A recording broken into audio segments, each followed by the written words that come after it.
और उसका भी सॉल्यूशन पीछे मेंशन था।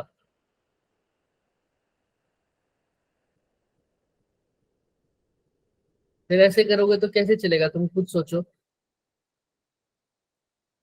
Good evening sir. Good evening Kanika, good evening. मैं पिछली 3 हफ्ते से बच्चे बोल रहा हूँ कि होमवर्क करके आओ, होमवर्क करके आओ, कोई होमवर्क नहीं करके आ रहा। 3 या 4 बच्चे होमवर्क करके आ रहे हैं बस। और वही कंसिस्टेंटली वही बच्चों के हैंड रेज हो रहे हैं जो पहले करते थे, है ना। और कोई भी एक्स्ट्रा बच्चा नहीं है। और होमवर्क कुछ ज्यादा हो तो मैं मानू भी सही, सिर्फ और सिर्फ 2 क्वेश्चन, ये देखना। एक ये क्वेश्चन था, एक ये वाला था, होमवर्क 2, और एक होमवर्क 1। इसका भी सोल्यूशन पीछे मेंशन है, ये देखो। और इसमें इसको सेम टू सेम कैपेसिटेंस में मैंने करवाया हुआ है, वही होमवर्क दोबारा दिया। और एक ये होमवर्क दिया था, ये तुम्हें थोड़ा सा इसका भी हिंट दे दिया था मैंने। दिया था या नहीं दिया था, बताओ। Yes sir. सर फिर अब कैसे करोगे इसको। अगर बच्चे सच में तैयारी करनी है तो होमवर्क पता है कितने कितने मिलते हैं, दिन के लगभग लगभग 25 से 30 क्वेश्चन मिलते हैं। और मैंने तुम्हें कितने दिए हैं होमवर्क, बताना कितने होमवर्क मिला तुम्हें। 2 क्वेश्चन। 2 क्वेश्चन। इस 2 क्वेश्चन में कोई बहाना है, स्कूल में हमारा काम बहुत था। कि स्कूल में इतना काम होगा कि तुम्हें खाना खाने की भी फुर्सत नहीं है, कि होमवर्क 1 भी नहीं होगा, होमवर्क 2 सेकंड में नहीं होगा। संडे को भी टाइम नहीं मिला, सैटरडे को भी टाइम नहीं मिला, मंडे को तो अभी आने के बाद भी टाइम नहीं मिला, है ना। कैसे करोगे। जितना घर पे अगर नहीं पढ़ोगे ना बच्चे, तो कितना ही तुम होमवर्क कर लो। एक बात बताओ मुझे, होमवर्क 100 होमवर्क कराओ, कितना मर्जी कर लो, कोई फायदा होगा उसका। अगर एग्जाम में अपने आप एक क्वेश्चन भी सोल्व नहीं हुआ तो कॉपी काली करने का क्या फायदा होगा बच्चे।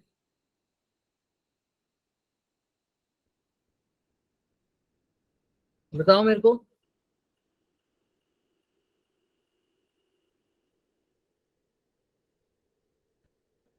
बैचेस वाला मैं वो तुम्हें डरावना वगैरह, डराने वाले धमकी तो दूंगा नहीं मैं, है ना, कि बैचेस मर्ज हो जाएंगे, तुम्हारा वाइवा नहीं होगा। तो ये तो तुम्हें पता होना चाहिए ना बच्चे, अगर तुम्हारा नहीं होगा तो चलो यहाँ से तुम B1 बैच में ही रहो, कैसे ना कैसे करके, कैसे ना कैसे करके। आगे तो सिलेक्शन नहीं होगा ना अगर अपने आप अपने एंड से होमवर्क नहीं करोगे।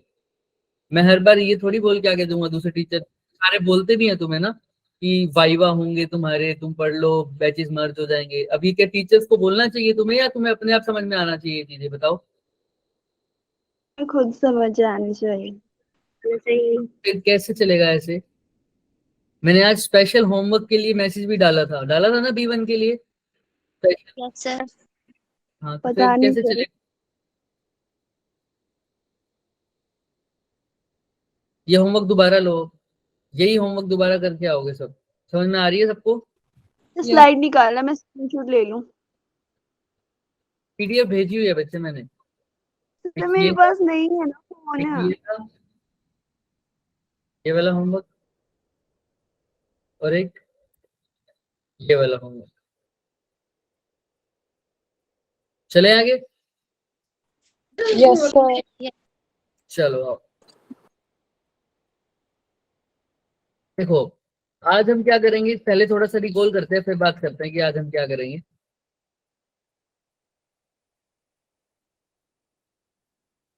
सबसे पहले लॉज वगैरह, ओम्स लो क्या होता है, फटाफट बोलो मेरे से।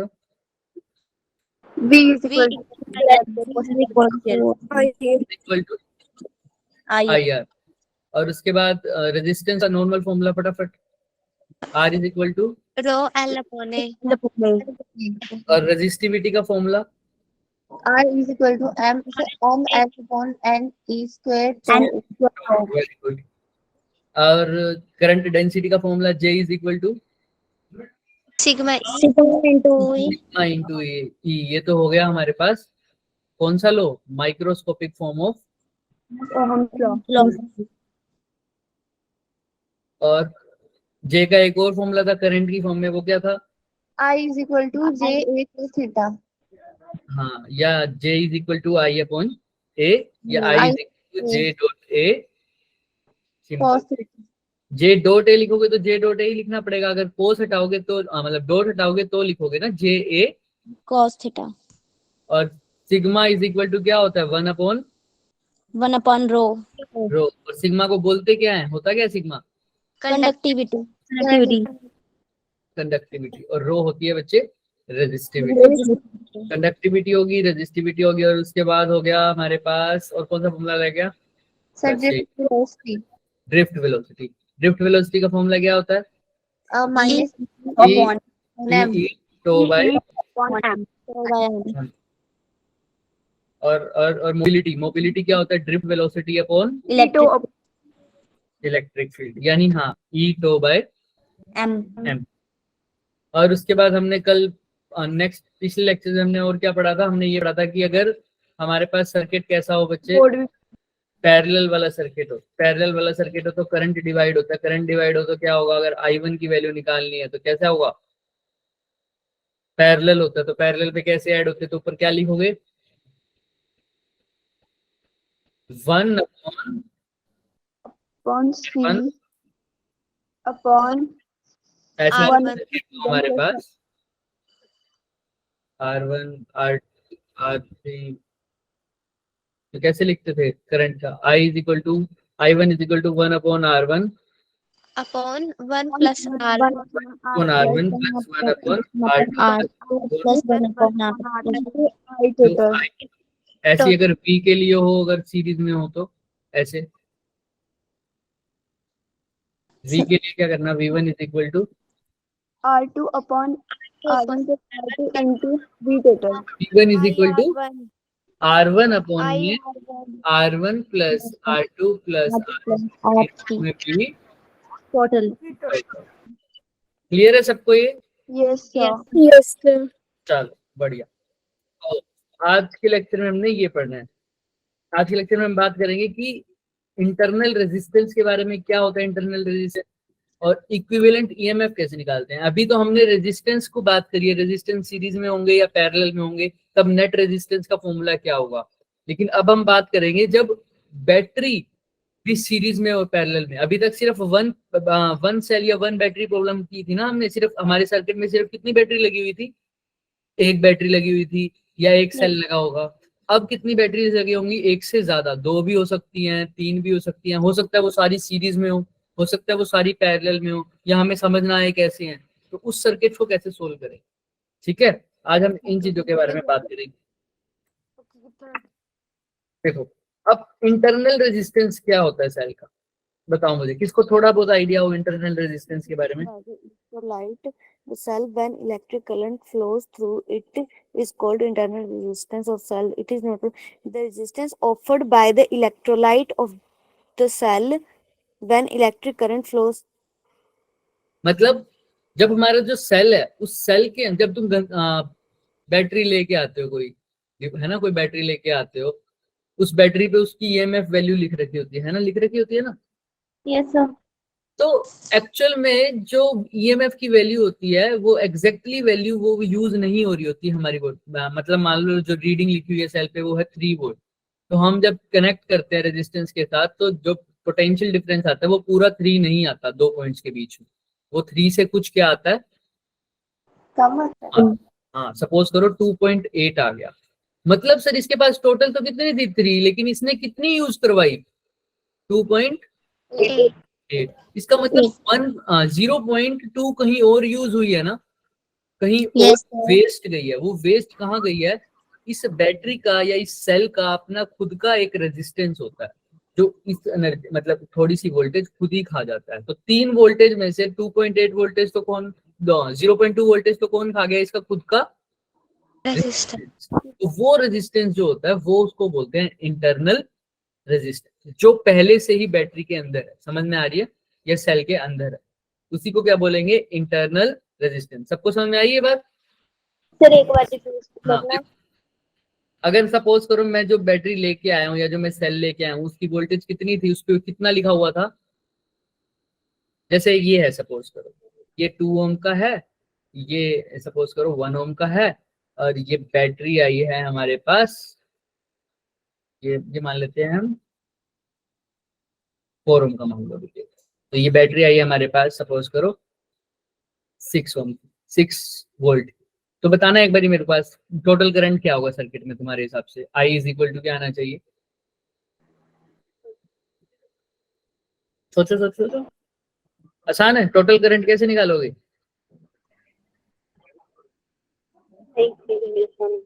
हाँ, तो बताओ कितना होगा? I is equal to V upon R करके।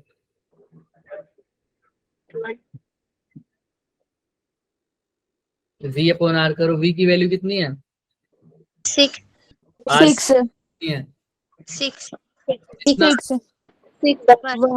1 टोटल करंट आ रहा है इसमें 1।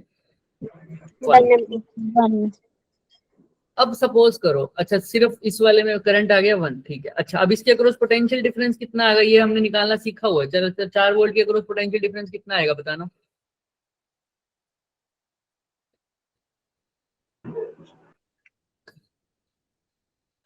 कैसे निकालते हैं? अरे ये V1 है, ये V2 है, V2 कैसे निकालोगे? V2 is equal to R Good evening, sir. R कोण में R1 R1 plus plus R1 plus R2 R2 into V। total I तो V2 कितना है? 2V total R2 कितना है? 4 और में क्या आ जाएगा? 6 मल्टीप्लाई बाय 6 कितना आ गया टोटल? 4 4। क्लियर है क्या? yes sir yes sir चलो तो मैं इसने कितना लिया होगा, मतलब 2 वोल्ट करके देखिए। 2 अपॉन में 6 मल्टीप्लाई 2 अपॉन में 6 मल्टीप्लाई बाय 6 तो 2 वोल्ट। इसने कितना खाया सर? 4 वोल्ट। 4 volt अभी निकाल। अब तुम्हारे को ये दिया ही ना होता तो सिर्फ इतना दिया होता बचे। ये 4 ओम का रेजिस्टेंस है, ये 6 ओम का रेजिस्टेंस और 6 वोल्ट की बैटरी है। तो तुम्हारे को आप इसके अक्रॉस अगर पोटेंशियल डिफरेंस यूज करना हो, अब ये नई बैटरी में बाजार से लाया नया सेल, कितने वोल्टेज का है? 6 volt 6 वोल्टेज का। तो 6 वोल्टेज के हिसाब से इसके अक्रॉस जो पोटेंशियल डिफरेंस होना चाहिए था वो कितना होना चाहिए था हमको पता है। लेकिन सपोज करो क्या आ रहा था, जो भी हमारे पास वैल्यू आई, V is equal to I R लगाओ। V क्या है? 6 और ये 4, तो यहाँ से करंट निकाल लोगे क्या? हमारे हिसाब से कितना यूज होना चाहिए था हमें पता है ना, 6 वोल्ट का है ना, 6 वोल्ट। लेकिन वैल्यू जो आई हमारी वो सिर्फ कितनी आई बच्चे? सपोज करो तुमने यहाँ वोल्ट मीटर लगाया और वैल्यू आई सिर्फ कितनी? 4 volt 4 वोल्ट। आनी कितनी चाहिए थी? 6 volt सुनाई कितनी? 4 volt और अब ये 2 वोल्ट कहाँ गई? तुम्हें कुछ दिख रहा है क्या? कहाँ गई? नहीं ना। एक्चुअल में क्या था, इसी बैटरी के साथ एक रेजिस्टेंस अंदर लगा हुआ था जिसने कितनी वोल्टेज खा ली? 2 voltage तो इसी रेजिस्टेंस को बोलते हैं इंटरनल। resistance मैंने ये कुछ ज्यादा बोल दिया, 2 वोल्ट से कम ही होता है, बहुत कम होता है, लेकिन होता है, कुछ ना कुछ कम होगा। हमने एग्जांपल लिया था इसलिए 2 वोल्ट बोल दिया। लेकिन अब इंटरनल रेजिस्टेंस समझ रहे हो क्या होता है? जो बैटरी के अंदर ही लगा। और ये होता कहाँ से? जैसे तुमने सेल पढ़ा होगा, इलेक्ट्रोड्स होते हैं ना सेल के, यही तो है हमारी बैटरी या सेल जो हम लगाते हैं, इसके अंदर यही तो फंक्शन हो रहे हैं। एक कैथोड है, एक एनोड है, ये धीरे धीरे खत्म हो रहे हैं। इन्हीं इलेक्ट्रोलाइट के कारण क्या आ रहा है? ये रेजिस्टेंस आ रहा है। Resistance offered by the electrolyte, resistance offered by the electrolyte. सबसे पहले तो इंटरनल रेजिस्टेंस कहाँ होता है तुम्हें पता है? बैटरी के अंदर ही होता है, जिसकी वजह से पोटेंशियल ड्रॉप जितना आना चाहिए उतना नहीं आ पाता, उससे क्या आता है? थोड़ा सा कम आता है। और ये आया कहाँ से इंटरनल रेजिस्टेंस? ये हम तो लगा देते हैं, एक्चुअल में ये रेजिस्टेंस ऐसे थोड़ी लगा हुआ है, ये पैदा हुआ, ये रेजिस्टेंस आया किसके कारण? इलेक्ट्रो। तो यही बताएंगे अभी, देखो यहाँ पर the opposition offered by the electrolyte of the cell to the flow of electric current through it is called the internal resistance of the cell। तो मतलब ये किसके द्वारा रेजिस्टेंस हो रहा है? करंट को फ्लो करने में कौन अपोज कर रहा है? इलेक्ट्रोलाइट। कौन सब बोलो, कौन अपोज कर रहा है करंट को? इलेक्ट्रोलाइट। तो इलेक्ट्रोलाइट पर ही ये डिपेंड कर रहा होगा ना, मतलब सर। तो अगर इलेक्ट्रोलाइट की कंडक्टिविटी ज्यादा होगी तो उसका रेजिस्टेंस क्या होगा? कम मतलब ज्यादा। हाँ, तो यही अब ये बताएगा कि कैसे इंटरनल रेजिस्टेंस डिपेंड कर रहा है फैक्टर्स। देखो, larger the separation between the electrodes more the length of the electrolyte, है ना। अब ध्यान से देखो भाई, पहले तो इलेक्ट्रोड्स के बीच में डिस्टेंस सिर्फ इतना था। तो अब इलेक्ट्रोलाइट कहाँ होगा? यही तो भरा हुआ होगा ना, देखो दिख रहा है, yes sir यही तो है इलेक्ट्रोलाइट। इसके कारण ही क्या आ रहा है सर हमारा इंटरनल रेजिस्टेंस, करंट जा रहा है तो इस इलेक्ट्रोलाइट के कारण ही क्या आ रहा है मेरा इंटरनल रेजिस्टेंस। अगर ये इलेक्ट्रोलाइट से ज्यादा हो, मतलब इलेक्ट्रोड्स के बीच में डिस्टेंस क्या हो ज्यादा, तो ज्यादा ज्यादा टाइम तक करंट को इसके अंदर से फ्लो करना पड़ेगा। तो करंट को ज्यादा टाइम तक फ्लो करना पड़ेगा तो यहाँ पर रेजिस्टेंस भी क्या आएगा, ज्यादा आएगा, क्योंकि ज्यादा टाइम इलेक्ट्रोलाइट्स की मतलब इलेक्ट्रोलाइट्स के टाइम अंदर जो टाइम स्पेंड होगा वो ज्यादा होगा। एक तो इतने से इलेक्ट्रोलाइट में जाए सिर्फ निकल जाएगा फटाफट। यहाँ पर रेजिस्टेंस क्या होगा, कम, क्योंकि इलेक्ट्रोलाइट की वैल्यू मतलब बहुत कम टाइम के लिए यहाँ पर करंट फ्लो होगा, मतलब इस इलेक्ट्रोलाइट के अंदर। और यहाँ पर करंट की वैल्यू मतलब टाइम क्या होगा, ज्यादा होगा या कम। देखो जब डिस्टेंस बढ़ा दिया तो इलेक्ट्रोलाइट की मतलब इलेक्ट्रोलाइट की जो कंसंट्रेशन है वो भी क्या होगी सर, ज्यादा यूज होगी ना, तो इसके अंदर से करंट भी ज्यादा टाइम तक फ्लो करेगा। बताओ करंट छोटे थोड़े से टाइम के लिए किस में फ्लो करेगा, ए में या बी में। A. ए में। अब करंट इलेक्ट्रोलाइट के अंदर से बहुत कम टाइम के लिए फ्लो कर रहा है, और जो रेजिस्टेंस होता है वो इलेक्ट्रोलाइट के कारण ही होता है। तो कम कम टाइम के इलेक्ट्रोलाइट में गया तो रेजिस्टेंस भी क्या कम होकर हुआ, कम. हम सपोज करो, ऐसा समझो कि कोई बंदा पानी में तैर रहा है, कोई बंदा पानी में तैर रहा है और उसको पानी से एलर्जी है। पानी से क्या है, एलर्जी है। तो एक तो वो छोटे से तालाब में तैर रहा है और एक समुद्र में तैर रहा है, कहाँ पर उसको ज्यादा दिक्कत आएगी ना। तो ऐसे ही करंट फ्लो हो रहा है, करंट को रेजिस्टेंस कौन दे रहा है, पोजीशन दे रहा है इलेक्ट्रोलाइट। तो एक तो कम टाइम के लिए इलेक्ट्रोलाइट में रह रहा है और एक ज्यादा टाइम के लिए इलेक्ट्रोलाइट में रह रहा है, कहाँ पर रेजिस्टेंस ज्यादा होगा, ज्यादा. और वो ज्यादा इलेक्ट्रोलाइट तभी आएगी जब इलेक्ट्रोड के बीच में डिस्टेंस क्या हो, बहुत ज्यादा। ज्यादा. तो इलेक्ट्रोड्स के बीच में डिस्टेंस कम तो इलेक्ट्रोलाइट का रीजन भी कम, तो कम तैरना पड़ेगा तो कम एनर्जी मतलब कम रेजिस्टेंस, और ज्यादा डिस्टेंस तो ज्यादा तैरना पड़ेगा यानी ज्यादा रेजिस्टेंस। समझ रहे हो। आओ फिर आगे।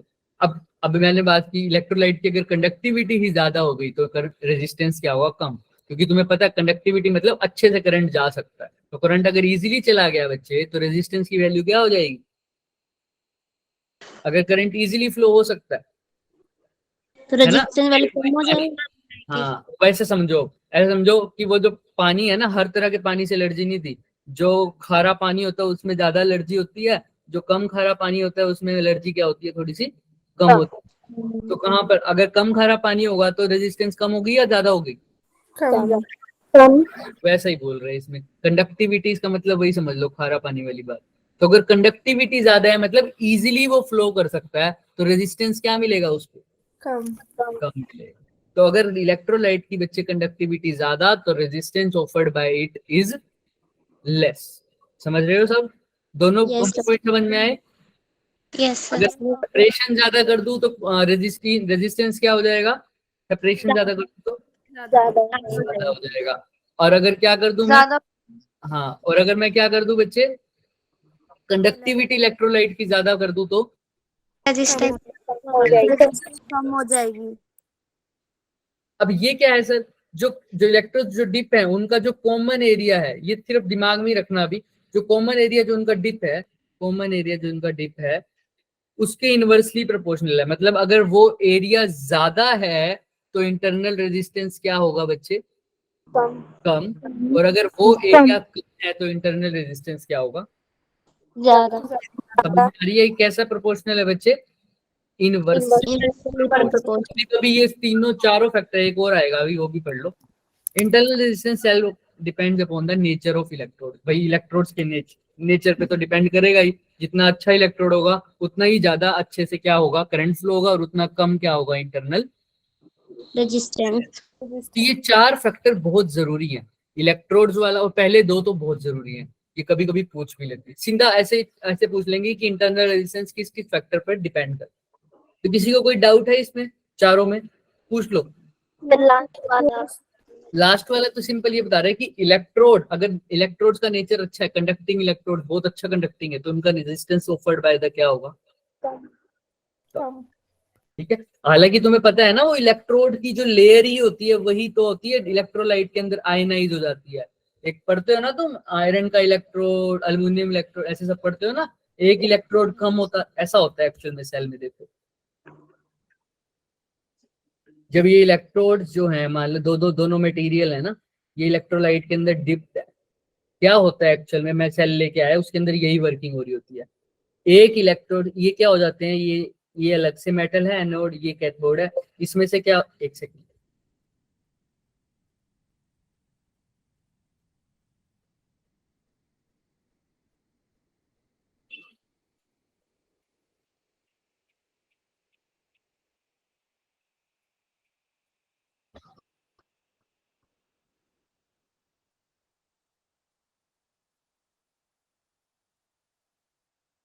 एक सेकंड,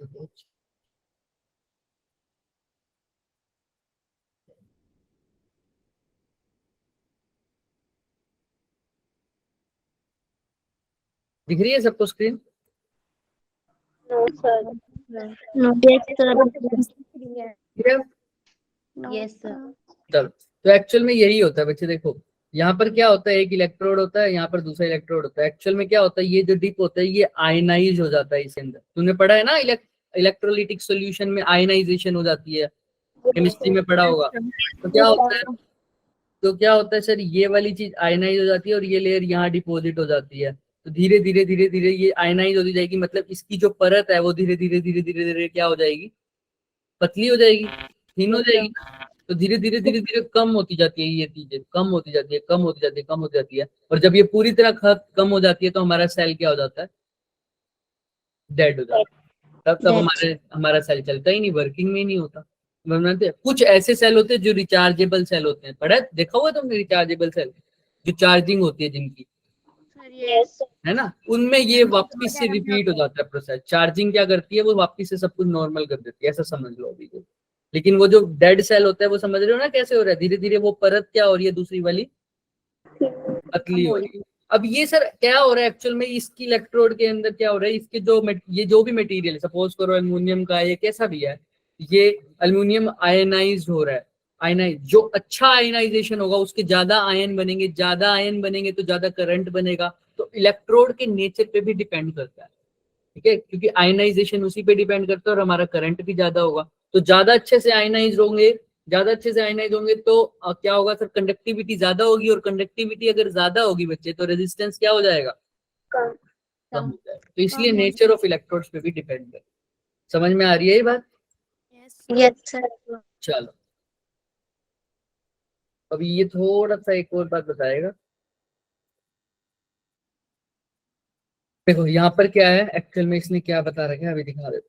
ये कैसे बनाया है, इसको तुम्हें ऐसे लर्न करने की जरूरत नहीं है, ये बहुत कंफ्यूजिंग सा लगता है, लेकिन मैं तुम्हें बताता हूँ कैसे लर्न करना है इसको। देखो एक्चुअल में क्या था सर, वो याद है ना, ये 4 ओम वाला, यस सर। और हमने क्या लगाई थी, बैटरी लगाई थी, और हमने कहा था एक्चुअल में जितना आ रहा है उससे कम आ रही है वैल्यू, तो ये 6 वोल्ट था। तो यहाँ पर एक इंटरनल रेजिस्टेंस लगा हुआ था जिसकी वैल्यू क्या थी बच्चे, 2 यहाँ पर 2 ओम क्या है, इंटरनल रेजिस्टेंस। स्मॉल आर से, और 4 ओम एक्सटर्नल रेजिस्टेंस है, इसको क्या बोल सकते हो, कैपिटल। अच्छा, अगर भाई सपोज करो, मेरी बात समझो, अगर ये 2 ओम दिख नहीं रहा ना तुम्हें, ये तो एक्चुअल में कहाँ लगा हुआ है, बैटरी में ही लगा हुआ है ना, ये तो मैंने भी दिखा दिया, वैसे तो ये नहीं दिख रहा। तो टोटल 6 वोल्ट आनी चाहिए थी, लेकिन आई सिर्फ कितनी, 4 तो 6 वोल्ट 4 वोल्ट के तो इक्वल हो नहीं सकती, ये तभी आई होगा जब इसमें कुछ और भी ऐड हुआ होगा, और वो कितना ऐड हुआ है तुम्हें पता है, 2 वोल्ट ऐड हुआ ना। वो 2 वोल्ट क्या है सर एक्चुअल में, वो किसने लिया 2 volt, internal resistance. Internal resistance. तो इंटरनल रेजिस्टेंस की वैल्यू क्या बोली थी, 2 वोल्ट। Small R. उसके क्रॉस जो वोल्टेज है ना, वोल्टेज कैसे निकालते हैं, अगर रेजिस्टेंस आर है तो वोल्टेज का फॉर्मूला क्या हो जाएगा, V इज इक्वल टू, बोलो V इज इक्वल टू, जोर से बोलो, जो IR। तो करंट तो सर पूरे सर्किट में सेम ही जा रहा है, तुम्हें दिख रहा होगा, ये इंटरनल रेजिस्टेंस और ये एक्सटर्नल रेजिस्टेंस आपस में कैसे कनेक्टेड है, सीरीज में। तो सर I इंटू में R, अगर इसी के अंदर मैं I इंटू में R मतलब क्या है, उस रेजिस्टेंस की वैल्यू कितनी थी बच्चे, 2 ओम की ना, और R, और करंट भी कितना आ रहा था, करंट कितना आ रहा था, अभी चेक किया था क्या हमने, करंट आ रहा था 1 वोल्ट, 1 ओम, 1 एम्पियर। तो देखो अब क्या आ रहा है, 6 इज इक्वल टू 4 प्लस 2. और ये 4 भी कैसे आया था तुम्हें पता है? करंट की वैल्यू कितनी है सर, 1 एम्पियर, और इसका रेजिस्टेंस कितना है, 4 ओम। तो 4 इंटू 1 करके ही हमारा 2 आया। मेरा कहने का बेसिक मतलब क्या है, ध्यान से दोबारा सुन लो। टोटल जो ईएमएफ था, जो टोटल मैं बाजार से परचेज करके लाया था, उसकी वैल्यू अगर ई है तो, और मेरे को उसको किसके अक्रॉस लगाना है, किसी रेजिस्टेंस आर के अक्रॉस लगाना है। तो मैं जब पहले सोच रहा था, जब मेरे को इंटरनल रेजिस्टेंस का नहीं पता था, तो मेरे को ऐसा लगता था ये जो ई है वो सारा का सारा कौन ले जाएगा, रेजिस्टेंस आर खा जाएगा। तो कितना रेजिस्टेंस खा जाएगा, यानी इसके अक्रॉस करंट जा रहा है आई, तो इसके अक्रॉस वोल्टेज कितनी आनी चाहिए, V is equal to I into में आर। ऐसा होना चाहिए था, ऐसा ही होना चाहिए था ना। टोटल वोल्टेज ये रही, करंट ये रहा, आर ये, तो V इज इक्वल टू आई है, ये फॉर्मूला लगना चाहिए, ऐसा होना चाहिए था ना। बट क्या ऐसा हुआ है? क्योंकि E की वैल्यू अभी देखी हमने क्या डाली थी, 6, करंट की वैल्यू हमारी आई थी 1, और रेजिस्टेंस कितना था जो हमने अटैच किया था, 4। तो क्या ये इक्वल है, देखो No, sir.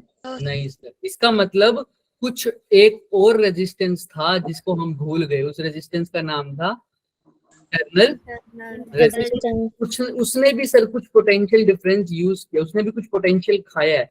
तो पोटेंशियल का फॉर्मूला थोड़ी चेंज हो जाएगा, करंट तो वही है, बस कैपिटल आर की जगह कौन सा रेजिस्टेंस आ जाएगा, स्मॉल। अब चेक करके देखते हैं सर, 1 इंटू 4 तो ठीक है, करंट अभी भी कितना है, 1 है, लेकिन अब रेजिस्टेंस की वैल्यू कितनी है, इंटरनल रेजिस्टेंस की, 2। देखो 4 प्लस 2 किसके इक्वल आ रहा है, 6. तो अब क्या समझे सर कि जो टोटल ईएमएफ है, जो टोटल यूज होगा वो किस किस में यूज होगा, एक तो एक्सटर्नल में भी, एक्सटर्नल भी थोड़ा बहुत खाएगा, और कौन खाएगा, तो टोटल ईएमएफ का फॉर्मूला ये हो जाएगा। अब इस फॉर्मूले को लर्न कर रहे होगे, क्या समझ में आ जाएगा, पक्का समझ में आ रहा है सबको? जिसको आगे चल के थम्स अप कर दो मेरे को एक बार, और जिसको नहीं आया वो भी हैंड रेज कर सकते हैं, क्योंकि अभी सारे क्वेश्चंस ही करेंगे, बस थोड़ा सा ये समझ के चलें आगे। तो इंटरनल रेजिस्टेंस की बात नहीं कर रहा होता, सिर्फ इस पॉइंट की, देखो इंटरनल रेजिस्टेंस तो यहाँ कनेक्टेड है अंदर ही, मेरे को तो सिर्फ पोटेंशियल डिफरेंस देखना है ए और बी के बीच में, तो वो उसकी वैल्यू कितनी आएगी, कोई बता सकता है? सिर्फ ए और बी के बीच में, मतलब 4 ओम ने कितना पोटेंशियल यूज किया, कितना था, 6 volt. 6 वोल्ट। अगर 4 ओम करता तो कोई बात ही नहीं थी, हम तो यही चाहते थे, लेकिन नहीं कर पाया ना। No, sir. कितना यूज किया फिर 4 ओम ने, 1 तो करंट की वैल्यू है बच्चे। देखो मैं क्या बोल रहा हूँ, टोटल पोटेंशियल कितना था, टोटल वोल्टेज कितनी थी बच्चे, 6 volt. 6 वोल्ट। उसमें से 2 तो कौन खा गया पहले ही, Internal resistance. और 4 कौन खाया, 4. हाँ। तो मैं तुमसे पूछ रहा हूँ ए और बी किसके क्रॉस लगे हुए हैं, इंटरनल या एक्सटर्नल? एक्सटर्नल वाले का पोटेंशियल डिफरेंस कितना आया था, एक्सटर्नल वाले ने कितना खाया था, 4 volt. 4 वोल्ट। तो पोटेंशियल अक्रॉस कितना आया है, 4 volt. 4 वोल्ट। और पूछे पोटेंशियल अक्रॉस इंटरनल रेजिस्टेंस कितना होना चाहिए था, वो क्या बोलोगे, 2 volt. 2 वोल्ट। तो इस एक्चुअल में जो पोटेंशियल बोलते हो वो इंटरनल रेजिस्टेंस के अक्रॉस नहीं पूछता ज्यादातर, किसके अक्रॉस पूछता है, एक्सटर्नल रेजिस्टेंस के अक्रॉस। तो external resistance I into capital R को ही मैं क्या लिख देता हूँ बच्चे, वी, क्या लिख देता हूँ, V. प्लस ये अलग से लिखता हूँ आई इंटू में स्मॉल। समझ में आ रहा है क्या, ये क्या है सर, पोटेंशियल अक्रॉस, कौन सा पोटेंशियल डिफरेंस अक्रॉस एक्सटर्नल, और ये किसके लिए है, फॉर द इंटरनल। समझ में आ रहा है? तो टोटल ईएमएफ एक्सटर्नल में भी यूज हुई है और इंटरनल। सबको क्लियर है? दोबारा से बोल देते हैं फॉर्मूले, E इज इक्वल टू क्या आएगा, आई इंटू में कैपिटल आर, कैसे लिख सकते हैं, E is equal to V plus में एक्सटर्नल रेजिस्टेंस भी दे दे, क्वेश्चन में तुम्हें ईएमएफ की वैल्यू भी दे दे, क्वेश्चन में तुम्हें क्या दे दे, इंटरनल रेजिस्टेंस की वैल्यू भी दे दे, ये मान लो 20 वोल्ट, तो क्या तुमसे करंट पूछेगा, नहीं निकाल पाओगे क्या इसी एक्सप्रेशन को यूज करके? आई का फॉर्मूला क्या बन जाएगा बताना यहीं से, आई इज इक्वल टू क्या आ जाएगा बच्चे? E minus V upon R. R. ये फॉर्मूला याद रखना बहुत इंपॉर्टेंट है, कई बार इसको कंफ्यूज कर दिया जाता है, पता नहीं कैसे समझाया जाता है। तो यहाँ तक समझ में आ जाएगा सबको? अब चाहे v निकालना हो, v की जगह क्या लिखोगे, v इज इक्वल टू क्या लिखोगे, e माइनस यहाँ पे IR. तो पोटेंशियल डिफरेंस अक्रॉस अगर एक्सटर्नल रेजिस्टेंस पूछा हो तो भी निकाल दोगे क्या? Yes, sir. पक्का? Yes, sir. अब वो देखते हैं ओके। तो ये इन्होंने लिखा हुआ है, क्या हमने कुछ गलत लिखा है क्या? सेम टू सेम वही लिखा है ना, आओ देखते हैं कैसे। ई की वैल्यू इसने बोली है v, तो इसमें से आई कॉमन ले लो बस, ऊपर वाली एक्सप्रेशन से लेना आई कॉमन, तो क्या बन जाएगा, r प्लस R. तो आई क्या हो जाएगा, e divided by capital R plus Plus R. वही है, तुमने लर्न करने की जरूरत नहीं है, इसने सीधा लिख दिया। हमें पता है ना, हम एक इक्वेशन से सब कुछ कर सकते हो क्या, इसी इक्वेशन से? yes sir Yes, sir. Equation से निकले सब, तुमने और कुछ फालतू का लर्न नहीं करना, समझ में आ रहा है? इसी इक्वेशन से सब आ जाएगा। एक ज्यादा से ज्यादा तुम्हें लगता है तो ये इक्वेशन लर्न कर लेना, क्योंकि ये बहुत जरूर, ये बहुत यूज होगी और अपने आप लर्न हो जाएगी। ठीक है, चले आए? yes आओ yes sir तो अभी निकाल दिया क्या सब, दिख रहा है? Yes, sir. ये भी वही है सर, सेम कुछ। तब अब उन्हीं चीजों को ये मॉडिफाई करता रहेगा। देखो ये भी कैसे निकाला है, हमें जो पता है वो बताना क्या था, E is equal to I. I capital clear है, यही था ना हमें जो पता yes था। yes अब इसने क्या किया ध्यान से देखना, E इज इक्वल टू में अब आई आर की जगह क्या लिख सकता है बताओ, B. ऐसा ही करा है ना। yes sir अब इसने Yes. दोनों इक्वेशन को V से डिवाइड कर दिया, किससे डिवाइड कर दिया, V से। या कैपिटल आई आर से बोल दो या V से बोल दो, वो तुम्हारी मर्जी। ठीक है, कैपिटल आई आर से भी कर सकते हो और V से भी कर सकते हो, अगर नहीं करना तो यहाँ पे ये इधर से इसी इक्वेशन को कर देते हैं। करना कट गया क्या, आई yes से sir आई, इसको V भी लिख सकता हूँ, तो E by V is equal to R by R plus में 1 तो ये वही आ गई इक्वेशन। अब R निकालोगे तो सेम टू सेम यही एक्सप्रेशन आ जाएगी, पर तुम्हें लर्न नहीं करनी। ठीक है, जो लर्न करना होगा वो मैं बता दूं, ये बस तुम्हें डराइव करना आना चाहिए कि भूले भटके अगर कुछ पूछ लेता है ऐसा, तो तुम ऐसे बैठे नहीं रहोगे, तुम कर सकते हो। Right, Yes, sir. Yes, sir. ये अच्छा, इसका भी अपना यूज होगा। क्यों निकलवा रहे हैं ये, हाँ बिल्कुल यूज है। जब तुम्हें करंट की वैल्यू ना गिवन हो, देखो इस फॉर्मूले में भी करंट की वैल्यू गिवन है ना, चाहिए ना इस फॉर्मूले के लिए, Yes, sir.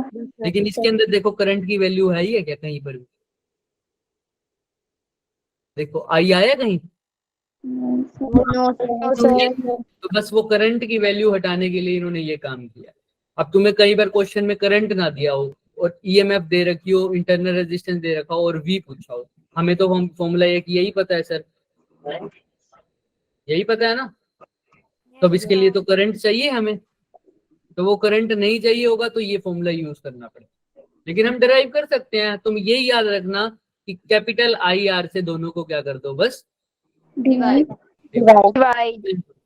जितना मिनिमम लर्न करना पॉसिबल हो उतना करो। ठीक है, हर चीज को अगर लर्न करते रहेंगे तो भूल जाए। चले आगे। Yes, sir.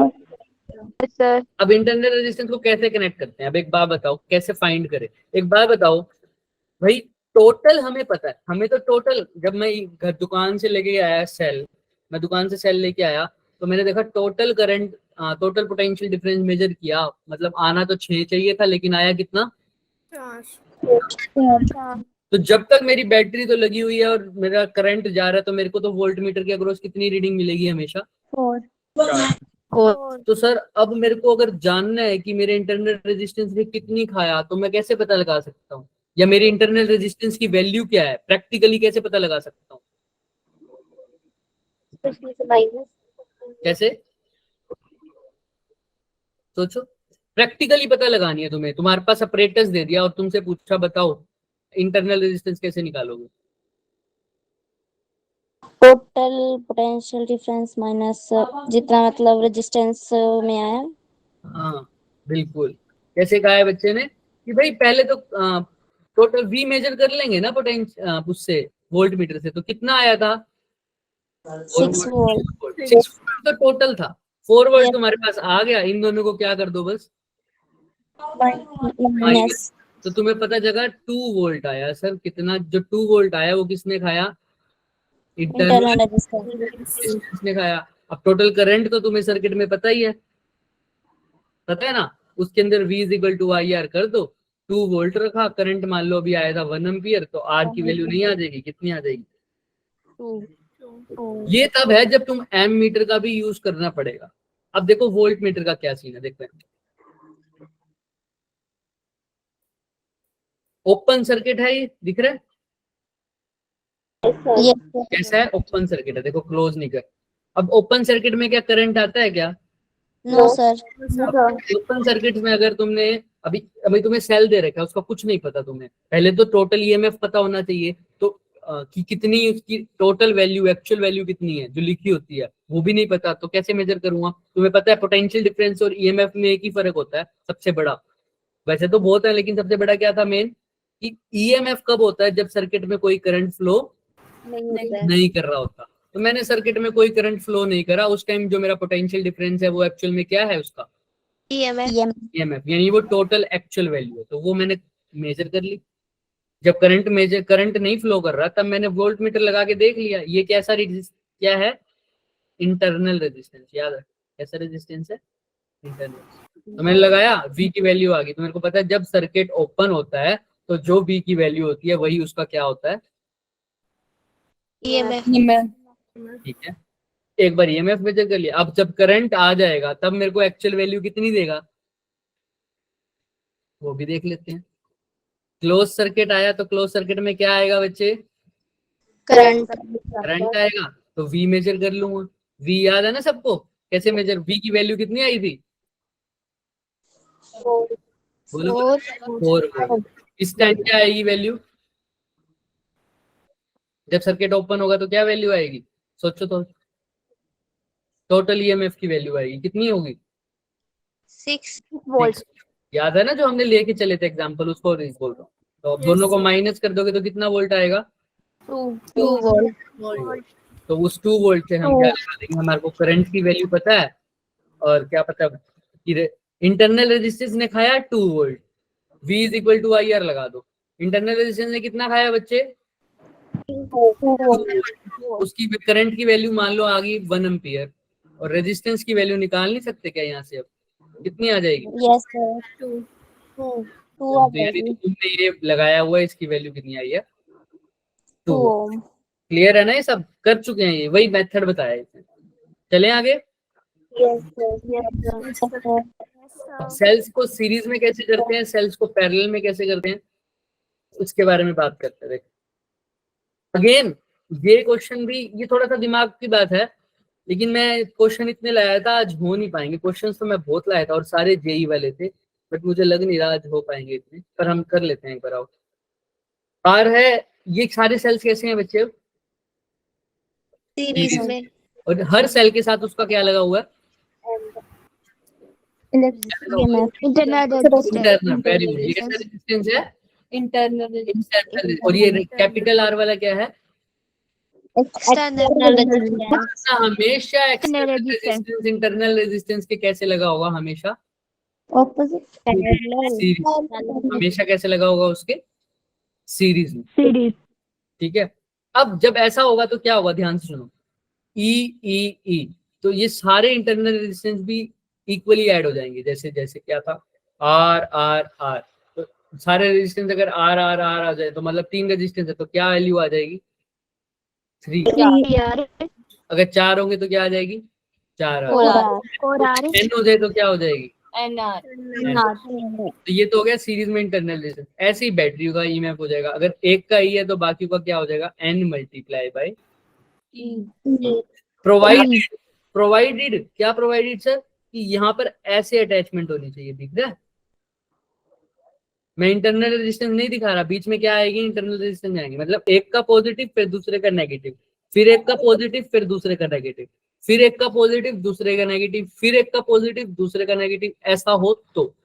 वरना अगर ना हुआ ऐसा तो उसके बारे में बात करेंगे, कई बार ऐसा भी दे देता है क्वेश्चन,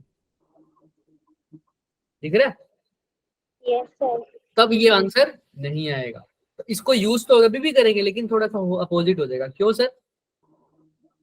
अगर इसकी इसमें दो पॉजिटिव है। क्या कह रहे हो? हाँ, इसमें पॉजिटिव नेगेटिव है, फिर नेगेटिव पॉजिटिव है, तो इस केस में कैसे करेंगे ये भी हम बताएंगे। इसमें पोलैरिटी का याद रखना, बहुत आसान चीजें हैं, बट अभी के लिए याद रखोगे क्या? अगर सीरीज में है तो कैसा हो जाएगा, N E EMF, total EMF, और टोटल रेजिस्टेंस क्या हो जाएगा, N multiply by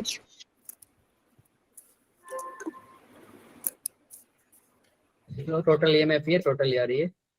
total resistance क्या हो गया, अभी मैंने बताया इंटरनल रेजिस्टेंस के साथ कैसे लगा होता है। सर सीरीज टोटल रेजिस्टेंस क्या हो गया, पहले तो टोटल रेजिस्टेंस था एन इंटू में स्मॉल आर, ये तो हो गया टोटल इंटरनल रेजिस्टेंस, प्लस में क्या है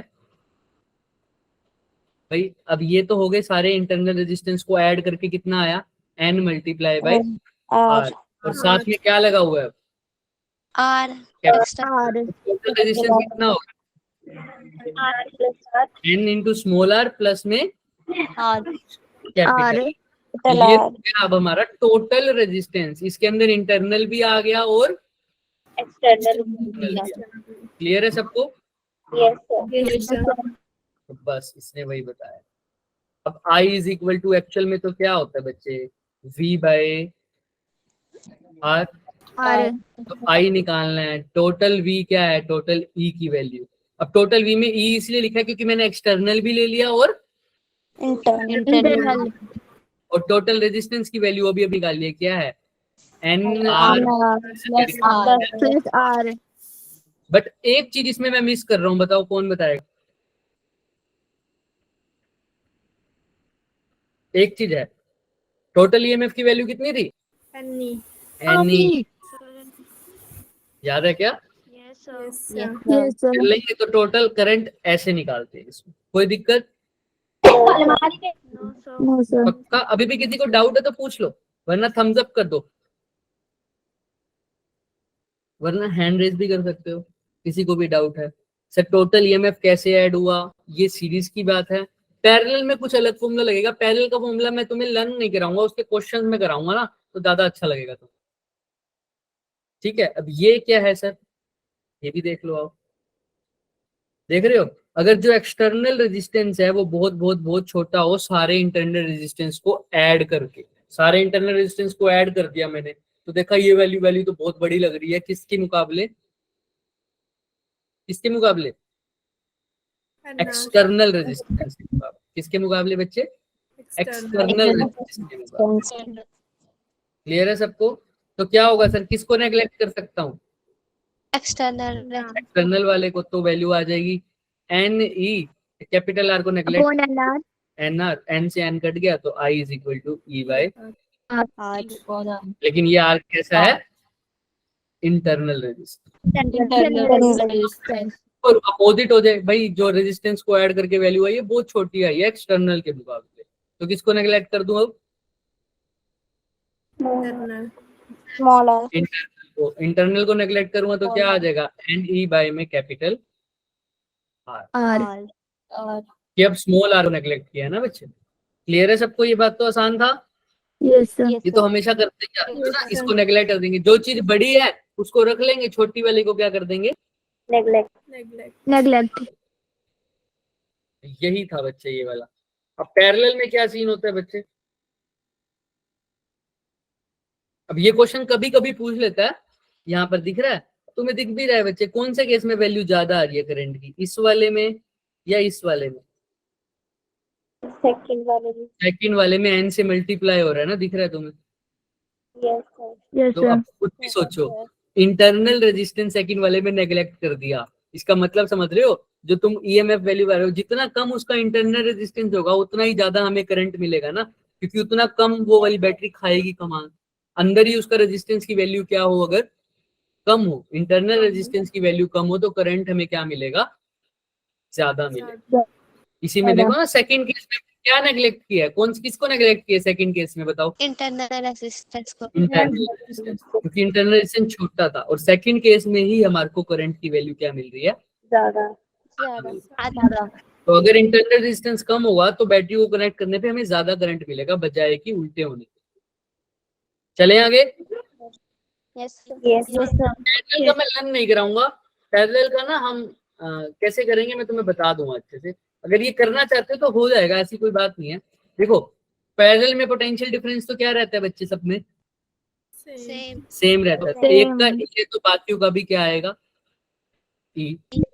आएगा। भाई E is equal to V by R लगाना है हमने, लेकिन V की जगह तो क्या ही रह जाएगा बच्चे, E ही रह जाएगा। R अब पैरेलल में तुम्हें पता है, मैंने बार बार बताया, सारे रेजिस्टेंस अगर सेम हो तो आंसर क्या आता है, R बाय सी N आता है ना। अगर दो रेजिस्टेंस हो सेम हो तो क्या आ जाएगा, 2/2। अगर चार रेजिस्टेंस सेम हो तो क्या आ जाएगा, 4/4 मतलब चार रेजिस्टेंस पांच रेजिस्टेंस चार चार वैल्यू के हो तो 4/5 5 ऐसे, तो मतलब आंसर क्या आता है, R बाय एन तो अब V की जगह तो क्या लिख दिया E, R की जगह क्या लिख दूंगा, R बाय N। लेकिन ये तो हो गया इंटरनल, और इंटरनल के साथ कौन लगा हुआ है साथ में सीरीज में, एक्सटर्नल तो टोटल क्या हो जाएगा, R बाय N प्लस में कैपिटल आर बस वही इसने निकाला, दिख गया क्या। अब कोई कहेगा सर इसने तो यहाँ पर स्मॉल एन लिख रखा है, कोई बोलना है किसी को ये बात कि सर इसने तो यहाँ पर स्मॉल एन लिख रखा है, N मल्टीप्लाई बाई, आपने तो सिर्फ क्या लिखा है, E। किसी को ये बात बोलनी है, नो सर नो सर फिर मुझे बताओ कैसे आया ऐसा। सर ऊपर हाँ नीचे वाले का क्या ले लिया, एलसीएम एलसीएम ले लिया, तो वो एन ऊपर चला गया। एक्चुअल में करेक्ट इक्वेशन यही है, समझ में आ रही है, दोनों करेक्ट हैं लेकिन इसको सोल्व करने पे ये आई है, तो तुम ये भी लर्न कर सकते हो। डन। यस सर यस पर तुम्हें मेथड सबको समझ में आ रहा है ना कैसे किया हमने, दोनों को पैरेलल जोड़ा, पैरेलल में पोटेंशियल तो सेम ही रहेगा तो E की वैल्यू तो E रहेगी, लेकिन रेजिस्टेंस तो पैरेलली ऐड हो जाएंगे, तो R रेजिस्टेंस है, R R R R R ऐसे ऐसे N जुड़े हुए हैं, वैल्यू क्या आ जाएगी, R बाय एन क्लियर है सबको।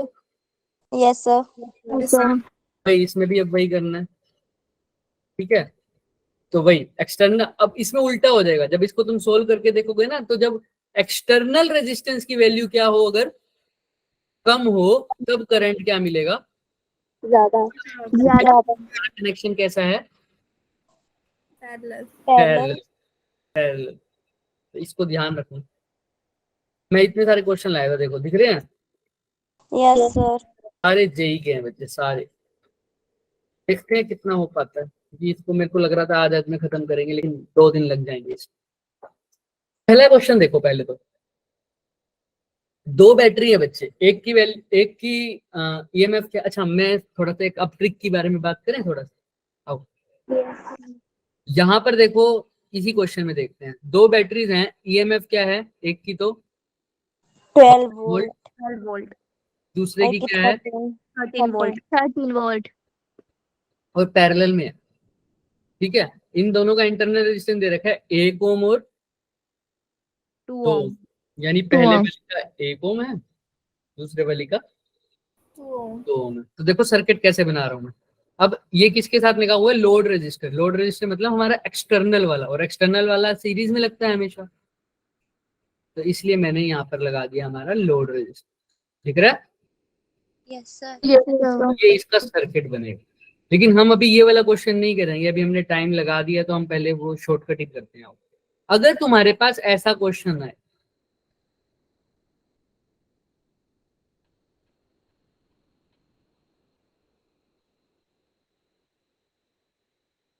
दिख रहा है, यस सर है ना।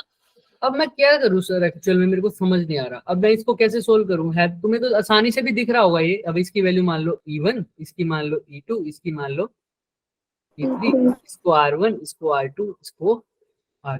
अगर ऐसा क्वेश्चन आ जाए तो दिख रहा है ये सारी बैटरियां कैसे कनेक्टेड है आपस में, parallel. Parallel. और पैरेलल में कराओगे तो फिर अब इनको देखो, पहले तो तुम सीधा लिख सकते थे ई ई ई, क्योंकि सब अगर पैरेलल में पोटेंशियल क्या रहता था, अगर सेम रहता था, क्योंकि सबकी वैल्यू ई ई ई थी, लेकिन यहाँ पर किसी की तो वैल्यू क्या है E1, किसी की क्या है E2, सबके अलग अलग पोटेंशियल डिफरेंस है। अब पहले तो मेरे को एक कॉमन पोटेंशियल डिफरेंस, कॉमन बोलूं तो इक्विवेलेंट Potential ये मैं difference. बोल दो, या पोटेंशियल डिफरेंस निकालना पड़ेगा मेरे को इस पूरे सिस्टम का, क्योंकि एक सबका ई होता तो मैं मान लेता टोटल भी क्या आ रहा है, मतलब अब इसको इक्विवेलेंट निकालने का एक तरीका है, ध्यान रखना। तुम्हें फॉर्मूला थोड़ा सा लगेगा कि सर इतना बड़ा है, लेकिन बहुत आसान हो जाएगा सब कुछ। क्या निकालने का तरीका है, अब मेरे से चाहे कुछ भी पूछ ले, मेरे से इक्विवेलेंट पोटेंशियल डिफरेंस पूछ ले, मेरे से क्या पूछ ले, करंट की वैल्यू पूछ ले, मेरे से कुछ भी पूछे तो उसका निकालने का तरीका देखो। करंट कैसे निकालेंगे वो भी देखते हैं। तो पहले इक्विवेलेंट ईएमएफ यानी पोटेंशियल बोलो तो वी से बोल लिखते हैं, उसका निकालने का तरीका देखो। कुछ नहीं करना, पैरेलल में ना, तो क्या करोगे, पहले इसका potential E1 by R1 plus क्या लिखोगे E2 by E2 by R2. R2 plus E3 by R3 divided by 1 by, क्योंकि पैरेलल में है इसलिए 1 by R1 plus 1 by R2 plus 1 by R3. Clear है क्या। ये फॉर्मूला है हमारे पास सिंपल क्या, E1 by R1 plus E2 by R2 plus E3 by R3 divided by 1 by R1 plus 1 by R2 plus 1 by, ये होता है equivalent potential difference निकालने का तरीका। अब तुम किसी के अक्रॉस भी कहोगे ना, इसके across equivalent potential difference circuit के अक्रॉस कितना है, ये वाला E1 by R1 plus E2 by R2, साथ साथ बोलो E1 by R1 plus divided by R1 plus 1 by R। तो अगर मैंने मान लो V की वैल्यू निकाल ली, V की वैल्यू आ गई, सपोज करो V की वैल्यू आ गई, मैं लिख रहा हूं यहाँ पर, सपोज करो V की वैल्यू आ गई 10, कितनी आ गई 10. अब मेरे से पूछे कि सर करंट बताओ, तुम्हें ये एक्चुअल में बहुत लंबा मेथड था, लेकिन अब इसका शॉर्टकट है ये। तुम्हें अब किसी भी ब्रांच में करंट पूछे, पहली वाली में पूछ ले, चाहे दूसरी वाली में पूछ ले, चाहे तीसरी वाली में पूछ ले, तुमने सबसे पहले क्या करना है बच्चे, तुमने क्वेश्चन को देखना है नहीं देखना वो तुम्हारी मर्जी, तुमने करंट को निकालना है। कोशिश किया करो करंट पॉजिटिव टर्मिनल से निकालते हुआ दिखाया करो। तो मेरा करंट मैं मान रहा हूँ यहाँ से निकल रहा है, इस जंक्शन से, तो यहाँ से जाते जाते डिवाइड हो रहा है, यहाँ पर जा रहा होगा I1, इस वाली ब्रांच में क्या आ रहा होगा I2, और इस वाली ब्रांच में क्या आ रहा होगा I3. अब एक फॉर्मूला याद है, मैंने कहा था ये जरूर करना, ये कभी कभी यूज होता है अभी, इसलिए इसको लर्न ही कर लो। क्या था वो formula, Minus V upon R. हाँ, I is equal to E minus V upon, R. इसको याद नहीं है मैं बता देता हूँ, E इज इक्वल टू क्या था IR प्लस में Plus I. V, तो I क्या हो जाएगा E minus V upon Minus V R. अब कुछ नहीं करना बच्चे, देखो कितना आसान काम हो जाएगा। अगर तुमने I1 निकालना है तो क्या लिखोगे, V तो तुम निकाल चुके हो ना, यही है V क्या है, इक्विवेलेंट पोटेंशियल डिफरेंस, ये निकाल चुके, इसकी वैल्यू क्या आई है बच्चे अभी अभी 10। 10. तो अगर I1 निकालना है तो ऊपर लिख दोगे E1 माइनस 10 बाय R1. और I2 निकालना है तो क्या लिख दोगे E2 minus 10 upon ऐसे ही I3 निकालना है तो क्या लिख दोगे E3 minus 10 E3 upon minus R1. 10 upon R3. Clear है क्या, Yes, sir. ऐसे करेंगे ऐसे क्वेश्चन। Yes, sir. तो ये बहुत आसान तरीका हो जाएगा, अभी हम प्रैक्टिस इतने क्वेश्चंस कर लेंगे ना तो सबको समझ में आ जाएगा। लेकिन ये बात समझ में आई है कैसे निकाला इक्विवेलेंट, Yes, sir. कल के लेक्चर मतलब नेक्स्ट लेक्चर तुम्हारा परसों है शायद, है ना, तो परसों के लेक्चर में हम किरचॉफ लॉ लगाना भी सीख जाएंगे, इनके न्यूमेरिकल्स भी कर लेंगे। हालांकि मैं ये पीडीएफ तुम्हें भेज दूंगा, कोशिश करना ज्यादा से ज्यादा इसके न्यूमेरिकल खुद ट्राई करके देखो, ये होमवर्क में नहीं दे रहा, होमवर्क अभी वही है तुम्हारा, ठीक है, लेकिन जितने हो सके ट्राई करना इसको। Yes. और ये वाली ट्रिक अच्छे से याद रखना। और जैसे यहाँ पर एक क्वेश्चन देख ही लेते हैं, एक सेकंड।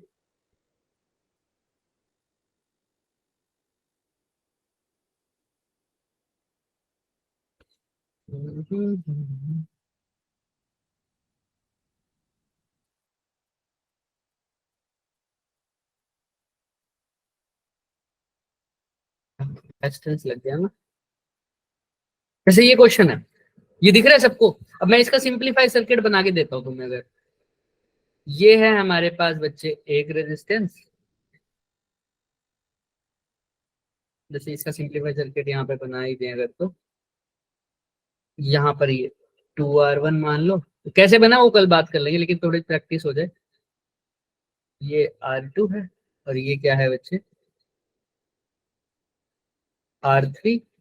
R1 ही है ये भी, 2R1, और साथ में क्या लगी हुई है, एक बैटरी लगी हुई है। दिख रहा है सबको? Yes, वही 2R1 लगा हुआ है और साथ में बैटरी लगी है। बैटरी है यहाँ पर E1, E2, और यहाँ पे क्या है, E3। अब वही मैंने मान लिया कि यहाँ से मेरा करंट आ रहा है जंक्शन से, इधर जा रहा है I1, इधर जा रहा है I2 और इधर जा रहा है I3। तो सबसे पहले तो मैं क्या, अगर मेरे को करंट निकालना है सबसे पहले तो क्या निकालूंगा मैं, इक्विवेलेंट पोटेंशियल। डिफरेंस क्या फॉर्मूला था उसका, E1 upon R1 plus E2 upon R2 plus E3 upon R3 divided by 1 upon R1 plus 1 upon R2 plus 1 upon R3। ठीक है, क्लियर है? Yes, तो sir. E1 की वैल्यू तुम्हें दे रखी है बच्चे 2 वोल्ट, तो क्या लिखूंगा, 2 अपॉन R1 की जगह क्या देख रखा है, E1 दे रखा है तुम्हें 2 वोल्ट, E2 और E3 दोनों क्या दे रखे हैं, 4 volt। और R1 कितना दे रखे हैं हमारे को, 1 1 ohm, R2 2 ohm। 2 ohm.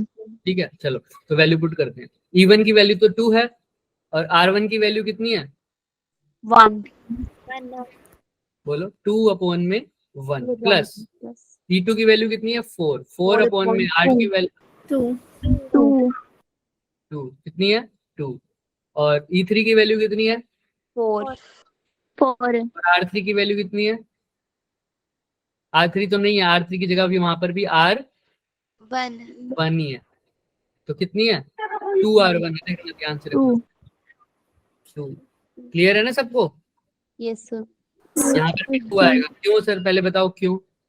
Even हाँ, टोटल रेजिस्टेंस कितना है, 2R1, तो यहाँ पे बैठ के यहाँ पे टोटल रेजिस्टेंस कितना है, R2 की वैल्यू कितनी दे रखी है, 2 ओम। तो भी वहां Shit। क्या टाइम हो गया तुम्हारा, अभी तो पढ़ा है। 7 एक लास्ट क्वेश्चन करते जा रहे हैं बस। हाँ, कोई कुछ पूछ रहा है, बोलो बोलो, जिसने हैंड रेज किया है। सर गलती से हुआ था। Okay,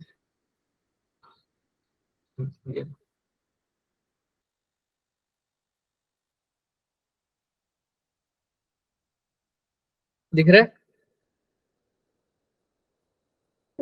Yes, sir। No, sir। नहीं दिख रहा? No, sir। This is guided।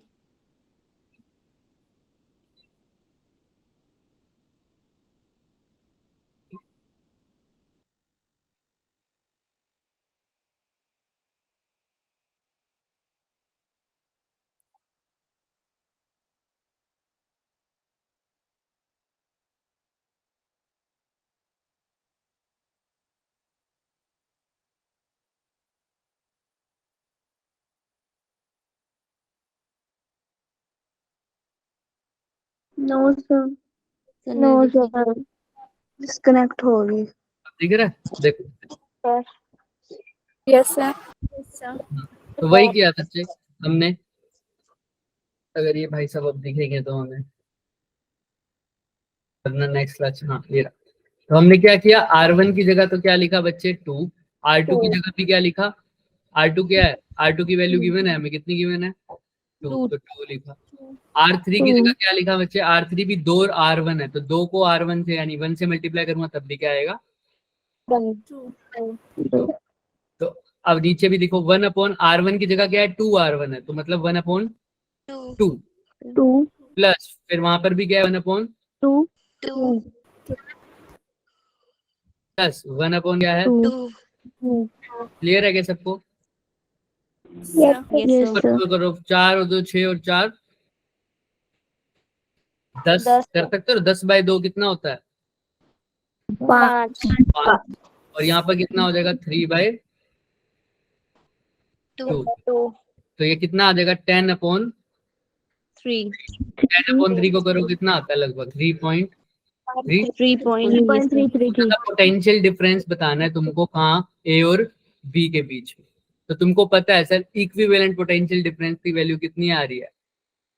3.3. 3.3. वही आएगी ना. कितनी आ रही है? 3.